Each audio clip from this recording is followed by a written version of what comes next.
Happy Friday!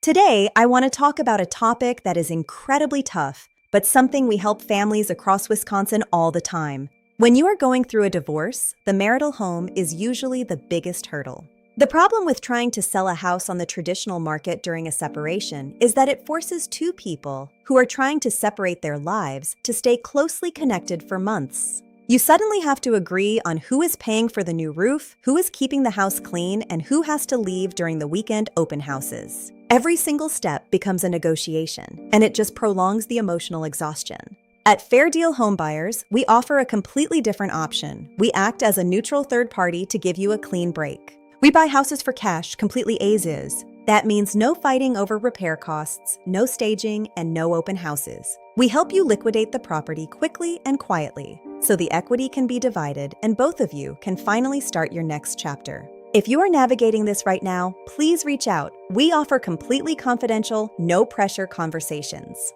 Let us take the house off your plate.